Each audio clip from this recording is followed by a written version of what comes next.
Hello student, তোমরা যারা ক্যালকাটা ইউনিভার্সিটির আন্ডারে সেকেন্ড সেমিস্টারের ছাত্রছাত্রী আছো এবং তোমাদের রাষ্ট্রবিজ্ঞান সাবজেক্টে অনার্স আছে, তোমাদের জন্য আজকের ক্লাসটা খুবই গুরুত্বপূর্ণ। আজকের ক্লাসে তোমাদের এসিসি 2 পেপার থেকে গুরুত্বপূর্ণ 40টি এসএকিউ প্রশ্নোত্তর অর্থাৎ 2 নম্বরের প্রশ্নোত্তর নিয়ে আলোচনা করব। প্রথমে তোমরা মডিউল 1 থেকে গুরুত্বপূর্ণ প্রশ্নোত্তরগুলো দেখে নাও। প্রথম প্রশ্ন, বন্দি প্রত্যক্ষীকরণ, যেটাকে হেবিয়াস কর্পাস বলা হচ্ছে। এই বন্দি প্রত্যক্ষীকরণ কি? বন্দি প্রত্যক্ষীকরণ হলো একটি রিট মানে লেখো, যার অর্থ সশরীরে হাজির করা। কোনো ব্যক্তিকে বেআইনিভাবে আটক করা হলে আদালত এই রিট জারি করে আটককারী কর্তৃপক্ষকে বন্দিকে আদালতে হাজির করার নির্দেশ দেয় এবং আটকের কারণ পরীক্ষা করে ব্যক্তির স্বাধীনতা নিশ্চিত করে। 2 নম্বর হচ্ছে দেখো পরমাদেশ। পরমাদেশ কথার অর্থ কি আর কখন এটি জারি করা হয়? পরমাদেশ কথার অর্থ আমরা আদেশ দিচ্ছি। এই রিটটি আদালত কোনো সরকারি কর্তৃপক্ষ, কর্পোরেশন বা নিম্ন আদালতকে তাদের সাংবিধানিক বা আইনি দায়িত্ব পালনে বাধ্য করার জন্য জারি করে। পরের প্রশ্ন, সুপ্রিম কোর্টের রিটের এখতিয়ার ও হাইকোর্টের রিটের এখতিয়ারের মূল পার্থক্য কী? অর্থাৎ এটা রিট মানে কি বললাম, লেখো, অর্থাৎ সুপ্রিম কোর্টের লেখোর এখতিয়ার এবং হাইকোর্টের লেখোর এখতিয়ারের মধ্যে পার্থক্য। সুপ্রিম কোর্ট অনুচ্ছেদ অর্থাৎ আর্টিকেল 32 কেবলমাত্র মৌলিক অধিকার লঙ্ঘনের ক্ষেত্রে রিট জারি করে, কিন্তু হাইকোর্ট মৌলিক অধিকারের পাশাপাশি অন্যান্য সাধারণ আইনি অধিকার বলবৎ করার জন্য রিট জারি করতে পারে। এই প্রশ্নটা খুব ভালো করে একটু দেখে যাবে। একটু ডিফিকাল্ট প্রশ্ন যদি হয় তাহলে এই ধরনের প্রশ্ন দেবে তোমাদের। তারপরে দেখো কো ওয়ারেন্ট রিট কখন জারি করা হয়? দেখো, যখন কোনো ব্যক্তি অবৈধভাবে জনগুরুত্বপূর্ণ কোনো সরকারি পদ দখল করে, তখন সেই পদের আইনি বৈধতা পরীক্ষার জন্য আদালত এই রিট জারি করে। এর ফলে ব্যক্তিটির সেই পদে থাকার অধিকার সম্পর্কে প্রশ্ন তোলা হয়। অর্থাৎ কো ওয়ারেন্ট এর বাংলা মানে হচ্ছে কোন অধিকারে, ঠিক আছে? তারপরে প্রতিষেধ রিট বলতে কি বোঝো? প্রতিষেধ রিট উচ্চ আদালত কর্তৃক নিম্ন আদালত বা ট্রাইব্যুনালকে তার এখতিয়ারের বাইরে গিয়ে কাজ করা থেকে বিরত রাখার জন্য জারি করা হয়। এটি একটি প্রতিরোধমূলক ব্যবস্থা। পরের প্রশ্ন আছে, ভারতের সংবিধানে কোন দুটি অনুচ্ছেদে রিট জারি করার ক্ষমতা বর্ণিত হয়েছে? অর্থাৎ লেখো জারি করার ক্ষমতা বর্ণিত হয়েছে। সুপ্রিম কোর্টের রিট জারি করার ক্ষমতা বর্ণিত হয়েছে সংবিধানের 32 নম্বর আর্টিকেলে এবং হাইকোর্টের রিট জারি করার ক্ষমতা আছে 226 নম্বর ধারায়। তারপরে বিচার বিভাগের সক্রিয়তা বলতে কি বোঝায়? দেখো, বিচার বিভাগের সক্রিয়তা হলো বিচার বিভাগের সেই ভূমিকা যেখানে আদালত শুধুমাত্র আইনের ব্যাখ্যা করে না, জনগণের অধিকার রক্ষা ও ন্যায় প্রতিষ্ঠার জন্য আইনসভার কাজের ওপর হস্তক্ষেপ করে সক্রিয় নীতি নির্ধারণমূলক ভূমিকা নেয়। পরের প্রশ্ন, বিচারিক সংযম বা বিচার বিভাগীয় সংযম বলতে কি বোঝায়? বিচার বিভাগীয় সংযম বলতে বোঝায় যখন আদালত নির্বাহী বিভাগ ও আইনসভার কাজে অযথা হস্তক্ষেপ করা থেকে বিরত থাকে এবং আইনের ব্যাখ্যা দেওয়ার সময় নিজের এখতিয়ারের মধ্যে সংযত থাকে, আর এটি ক্ষমতা স্বতন্ত্রীকরণ নীতিকে সম্মান জানায়। জনস্বার্থ মামলা ভারতে কে চালু করে? জনস্বার্থ মামলা অর্থাৎ পিল কে চালু করে?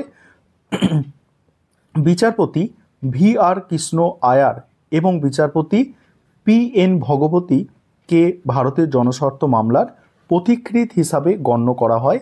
তাদের প্রচেষ্টাতেই ভারতে পিল এর সূচনা হয়।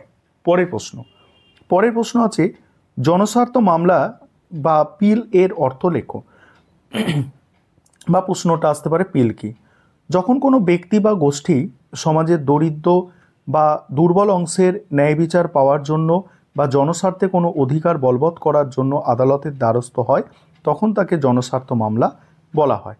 জনস্বার্থ মামলার দুটি বৈশিষ্ট্য, 1 নম্বর হচ্ছে এটি ব্যক্তিগত বিবাদ নয়, বৃহত্তর জনস্বার্থ সংশ্লিষ্ট বিষয় নিয়ে কাজ করে।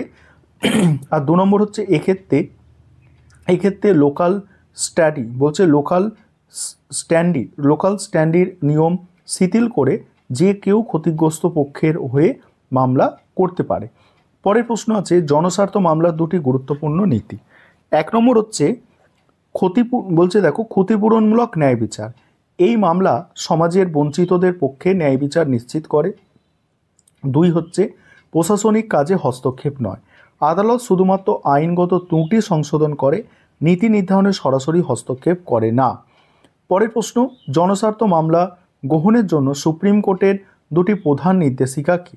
শুধুমাত্র 1 নম্বর শুধুমাত্র প্রকৃত জনস্বার্থ সংশ্লিষ্ট মামলা গ্রহণ করা হবে, ব্যক্তিগত স্বার্থ বা রাজনৈতিক উদ্দেশ্য প্রণোদিত মামলা নয়।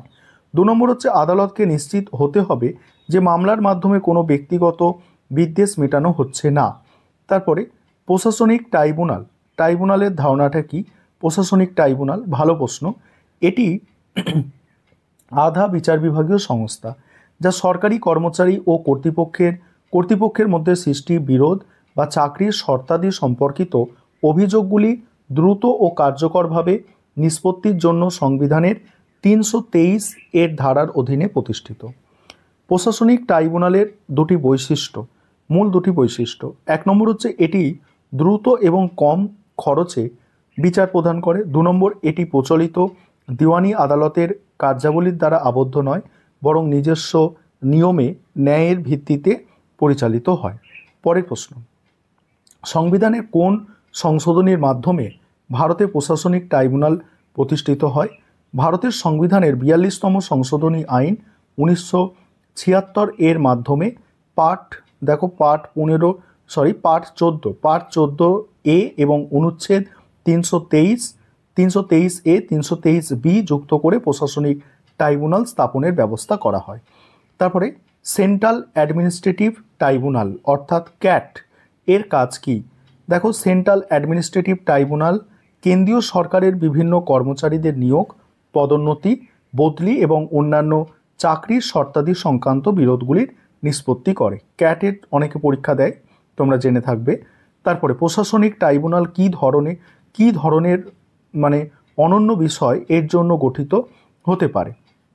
বলছে প্রশাসনিক ট্রাইব্যুনাল কি ধরনের অন্যান্য বিষয়ের জন্য গঠিত হতে পারে? সংবিধানের অনুচ্ছেদ 323 বি অনুসারে প্রশাসনিক ট্রাইব্যুনাল কর, ভূমি সংস্কার, শিল্প, শ্রম বিরোধ, তারপরে বিদেশ বিনিময় এবং ভাড়া নিয়ন্ত্রণ সংক্রান্ত বিষয়গুলির জন্য গঠিত হতে পারে। এটা তোমাদের মডিউল 1 থেকে 18টা প্রশ্ন ছিল। এবার মডিউল 2 থেকে দেখো মোট 40টা প্রশ্ন আছে। এখানে প্রথম প্রশ্ন, ভারতে অধস্তন আদালত বলতে কী বোঝো? অধস্তন আদালত হলো জেলা বা তার নিচের স্তরের আদালত যা হাইকোর্টের তত্ত্বাবধানে কাজ করে। এগুলি দেওয়ানি ও ফৌজদারি উভয় প্রকৃতির মামলার বিচার করে এবং সংবিধানের অনুচ্ছেদ 233 এবং 237 অধীনে গঠিত। ন্যাশনাল লিগাল সার্ভিসেস অথরিটি, দেখো এটা NALSA এর পুরো কথা কি এবং এটি প্রতিষ্ঠার উদ্দেশ্য। দেখো, এর পুরো কথা হচ্ছে ন্যাশনাল লিগাল সার্ভিস অথরিটি এর উদ্দেশ্য হলো সমাজের দারিদ্র ও দুর্বল শ্রেণীকে বিনামূল্যে আইনি সহায়তা প্রদান করে সবার জন্য ন্যায় বিচার নিশ্চিত করা। এটা অনুচ্ছেদ 39A তে আছে। তারপরে NALSA কোন সালে প্রতিষ্ঠিত হয়? এটা হচ্ছে 1987 সালে প্রতিষ্ঠিত হয়। দেখো, 1987 নয়, 1995 সালে প্রতিষ্ঠিত হয় এই আইন অনুযায়ী, অর্থাৎ লিগাল সার্ভিস অথরিটি অ্যাক্ট 1987 অনুযায়ী 1995 সালে এটা প্রতিষ্ঠিত হয়। ভারতের লোক আদালত প্রথম কবে চালু হয়? ভারতের লোক আদালত প্রথম 1982 সালে 14 মার্চ গুজরাটের জুনাগড়ে চালু হয়। তবে এটিকে আইনি মর্যাদা দেওয়া হয় আইন পরিষেবা কর্তৃপক্ষ আইন 1987 এর মাধ্যমে। তারপরে লোক আদালতের যে কোনো দুটি সুবিধা, এই আদালতে দ্রুত ও বন্ধুত্বপূর্ণ উপায়ে মামলা নিষ্পত্তি হয় এবং পক্ষগণের মধ্যে সম্পর্ক অক্ষুণ্ণ থাকে। 2 হচ্ছে কোনো কোর্ট ফি দিতে হয় না এবং এর রায় দেওয়ানি আদালতের রায়ের মতো বাধ্যতামূলক ও চূড়ান্ত। তারপরে পারিবারিক আদালত প্রতিষ্ঠার প্রধান উদ্দেশ্য কি? পারিবারিক আদালত প্রতিষ্ঠার প্রধান উদ্দেশ্য ফ্যামিলি কোর্ট অ্যাক্ট 1984 অধীনে এই আদালত প্রতিষ্ঠার মূল উদ্দেশ্য হল বিবাহ, বিবাহ বিচ্ছেদ, ভরণ পোষণ, পারিবারিক সম্পর্ক সংক্রান্ত বিরোধগুলি দ্রুত ও সংবেদনশীল পরিবেশে নিষ্পত্তি করা। তারপরে গ্রাম্য ন্যায়ালয় প্রতিষ্ঠার উদ্দেশ্য কি?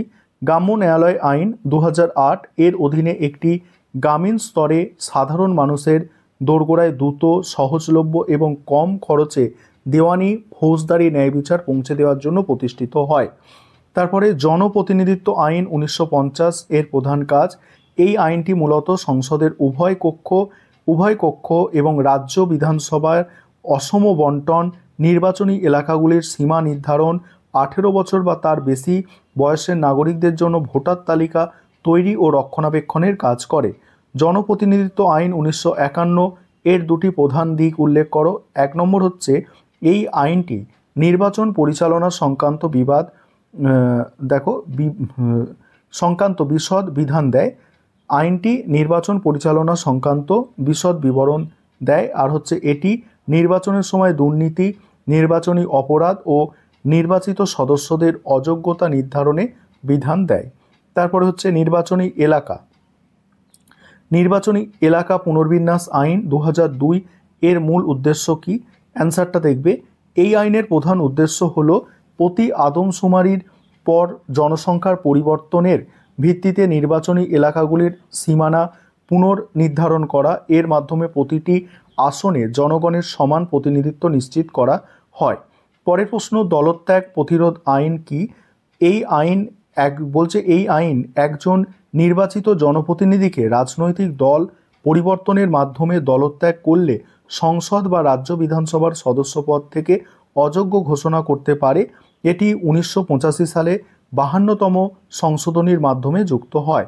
তারপরে দলত্যাগ প্রতিরোধ আইনের দুটি মূল বিধান উল্লেখ করো। 1 নম্বর, কোনো নির্বাচিত সদস্য স্বেচ্ছায় তার রাজনৈতিক দলের সদস্যপদ ত্যাগ করলে অযোগ্য ঘোষিত হবেন। 2 নম্বর, দলের নির্দেশ বা হুইপ অমান্য করে ভোট দিলে বা ভোটদানে বিরত থাকলে অযোগ্য হবেন।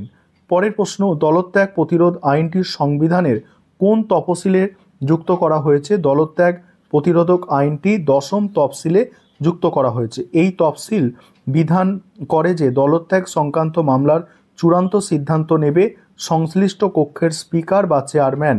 পরের প্রশ্ন, 91তম সংশোধনী আইন 2003 এর একটি গুরুত্বপূর্ণ বিধান কি? অ্যান্সার দেখবে, এই সংশোধনীতে বিধান করা হয় যে কোনো কক্ষে দলত্যাগকারী ব্যক্তিকে মন্ত্রীর পদ বা অন্য কোনো লাভজনক রাজনৈতিক পদ থেকে অযোগ্য ঘোষণা করা হবে এবং এটি মন্ত্রিসভার আরেক মোট সদস্য সংখ্যা বলছে মন্ত্রিসভা আকারের মোট সদস্য সংখ্যার 15% মধ্যে সীমাবদ্ধ করে। তারপরে প্রশ্ন 91তম সংশোধনী আইন 2003 এর মাধ্যমে মন্ত্রিপরিষদ সংক্রান্ত কী পরিবর্তন আনা হয়েছিল? এই সংশোধনীতে কেন্দ্রীয় ও রাজ্য উভয় স্তরেই মন্ত্রীদের মন্ত্রিপরিষদের আকার সংশ্লিষ্ট কক্ষের মোট সদস্য সংখ্যার 15%-এর বেশি হতে পারে না বলে নির্ধারণ করা হয়। রাজ্যের ক্ষেত্রে ন্যূনতম সংখ্যা 12 জন।